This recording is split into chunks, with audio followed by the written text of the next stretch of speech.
Dans la baie du Fier d'Ars, tout au nord de l'île de Ré, il existe un endroit où l'homme se met au service de la nature.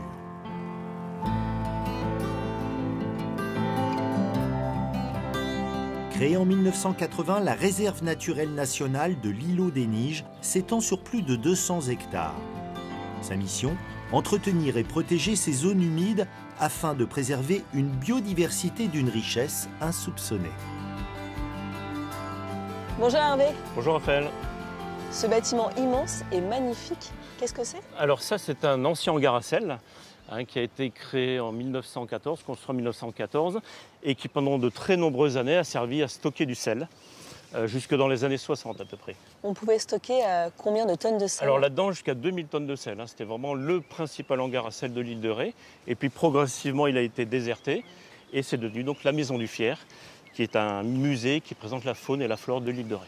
Et du coup, les bateaux arrivaient par ici, donc ça c'est le chenal du Vieux-Port, accostaient ici sur le quai et repartaient ensuite avec du sel, donc sur le continent, La Rochelle, Rochefort, et ensuite le sel partait dans les pays scandinaves pour notamment la conservation du poisson. Aujourd'hui, tous ces éléments qui témoignent du passé de l'île de Ré sont situés aux abords de la réserve naturelle de l'îlot des Niges.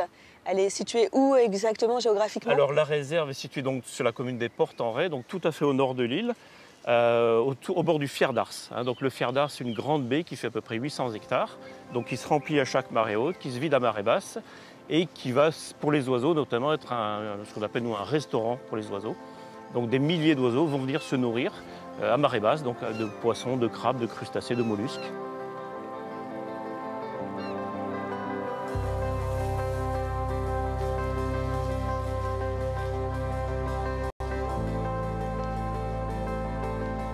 C'est calme, c'est vraiment sublime. Je me sens assez privilégiée d'être ici ce matin. Surtout là, le matin, comme ça, s'il n'y a vraiment pas grand monde, c'est vraiment sympa. Là, on peut faire le comptage, justement, tu vois, pour compter les colonies d'oiseaux. Alors là, je suis en train d'observer une colonie d'abossettes. Donc si tu veux jeter un petit coup d'œil. Donc ça, c'est ce qu'on fait chaque printemps. Et là, l'idée, c'est de connaître l'évolution des populations d'oiseaux nicheurs. Et ça se fait depuis une trentaine d'années. Et ça nous permet d'avoir des informations quand même assez intéressantes. Très très joli. Ouais, avec un long bec retroussé vers le haut, c'est ça? Un bec incroyable. Voilà, exactement, tout à fait. Alors si tu veux noter éventuellement, donc là on est sur le bassin, donc chaque bassin dans la réserve est numéroté. Donc là c'est le bassin B1B, donc tu peux noter B1B. Et puis donc là tu as un coupe-nicheur, 2, 3, 4 coupe-nicheurs, donc tu peux mettre 4 avossettes. Combien d'espèces toi tu as pu observer en 25 ans? Alors sur l'île de Ré en tout il y a plus de 350 espèces qui ont été observées, ce qui est quand même pas mal. Ça fait à peu près la moitié de tous les oiseaux d'Europe. Et sur une année moyenne, on peut voir environ 200-220 espèces. Comment ça se fait qu'il y a autant d'oiseaux ici dans cette réserve? Alors là, il y a plusieurs raisons. Déjà que c'est sur une grande voie de migration, la nourriture très abondante, et évidemment la réserve naturelle qui est un endroit protégé. L'accès est interdit, donc les oiseaux peuvent se reproduire, se nourrir en toute quiétude, tout simplement. En même temps, il faut dire que vous les chouchoutez un peu, ces oiseaux, en fait, parce que l'homme donne un petit coup de pouce à la nature. Exactement. Là, par exemple, alors il faut déjà savoir que les marais ont été créés par l'homme. Donc c'est un milieu qui n'est pas totalement naturel. Et nous, on a donc aménagé des îlots spécialement pour recréer, disons, des milieux favorables pour que les oiseaux puissent nicher sur ces îlots.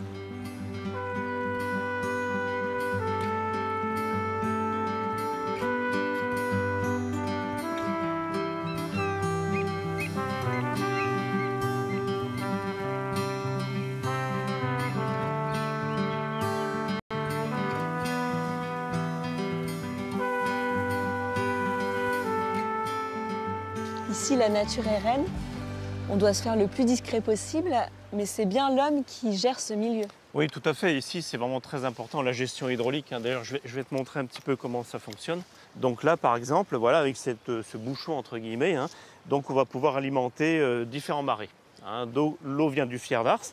Et là, si par exemple, j'enlève ce bouchon, hop, on voit tout de suite que l'eau va circuler et va passer dans le marais à côté. Mais en quoi c'est important de gérer le niveau d'eau dans ces bassins? C'est important pour faire rentrer de la biodiversité au sens large, hein, donc des poissons, des crabes, donc des anguilles, des petits mollusques, des crustacés. Tout ça, ça participe vraiment à la richesse de la réserve naturelle. Donc la réserve, ce n'est pas uniquement les oiseaux, maintenant c'est vraiment la biodiversité au sens large. Moi, je vois des petites choses qui grouillent là, qu'est-ce que c'est? Alors là, il y a pas mal de choses, hein. Donc là, il y a notamment ce qu'on appelle donc des gamarres. Qui sont des petits crustacés, ça ressemble un petit peu à des crevettes. Hein. Et donc là, par exemple, beaucoup de poissons vont se nourrir de ça, et les poissons vont nourrir les oiseaux, etc. Donc après, c'est la chaîne alimentaire. Mais en clair, s'il n'y a pas toutes ces petites bestioles, eh bien, il ne va pas y avoir d'oiseaux en bout de chaîne. Hein. Et ce qui est vraiment fondamental, c'est que l'eau circule en permanence. Parce que si, par exemple, là, il n'y a pas de circulation d'eau, le marais va se fermer petit à petit.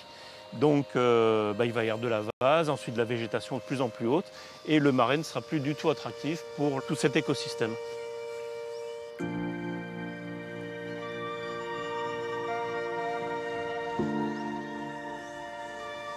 Dis-moi Hervé, elle te vient d'où cette passion pour les oiseaux? À vrai dire, je pense que ça remonte à la plus tendre enfance. C'est venu comme ça, petit à petit, après un voyage en Algérie avec des cigognes partout. Et ça m'a, c'est comme ça que c'est venu en fait, c'est venu petit à petit et ça m'a plus quitté, quoi. Tu as la chance de travailler tous les jours face à ces paysages. Est-ce qu'on s'en lasse? Non, à vrai dire, on s'en lasse jamais vraiment puisque c'est changeant, c'est jamais la même chose. Quelle que soit la saison, il y a toujours de quoi s'extasier devant cette nature riche de l'île de Ré. Et puis en plus, moi, le fait d'allier ma passion avec le travail, c'est vraiment formidable.